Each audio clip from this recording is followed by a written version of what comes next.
Bonjour, je vous souhaite la bienvenue dans ce premier numéro de Finamat Weekly, votre flash d'informations hebdomadaires sur le marché sous-régional offert par la société Finamart. L'analyse des performances hebdomadaires fait ressortir une baisse nette du marché dans sa globalité dans un contexte de publication de résultats 2015 et de tenue d'assemblée générale de la part des sociétés cotées. Au vendredi 24 juin 2016, la valeur totale des actions du marché boursier se chiffre à 7 568 milliards de francs CFA et celle des obligations à environ 1 764 milliards de francs CFA, soit un total de 9 332 milliards de francs CFA. En ce qui concerne les performances sectorielles, seuls les secteurs distribution et industrie ont marqué de légères hausses sur la période. Les autres secteurs sont en retrait à l'image du marché dans sa globalité. Les services publics et l'agriculture ont marqué les plus fortes baisses de la période. Le secteur services publics a été plombé par la baisse de l'action CIE, tandis qu'au niveau du secteur agriculture, seule la société SOGB a décidé de mettre en paiement un dividende au titre de cette année. Les autres sociétés n'ont pu le faire en raison de pertes réalisées au titre de l'exercice 2015.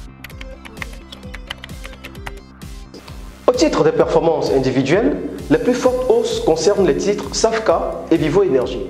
La société Safka a réalisé pour une deuxième année consécutive un bénéfice net après 5 années d'instabilité constatée au niveau de ses résultats nets.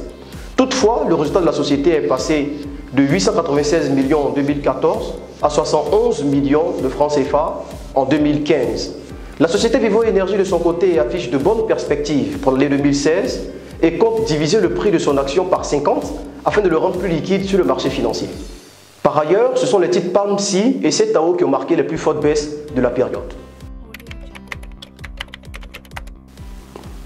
Les sociétés Nestlé, CIE et Cronsiem tiendront leur assemblée générale le mercredi 29 juin 2016 à partir de 10 h. La société CETAO tiendra la sienne le jeudi 30 juin 2016 à partir de 10 h à l'hôtel Tiama. Aussi, la société Fultisat mettra en paiement son dividende net par action de 1045 francs à partir du jeudi 30 juin 2016. Terminons à présent cette émission par l'astuce Finamart du jour. Soyez prêts à investir en bourse sur le long terme. Si vous avez dans l'idée d'investir en bourse pour gagner de l'argent rapidement, passez votre chemin.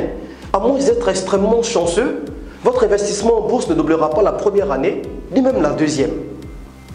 Si vous avez un horizon d'investissement trop court, vous serez tenté de prendre des risques démesurés pour gagner de l'argent rapidement.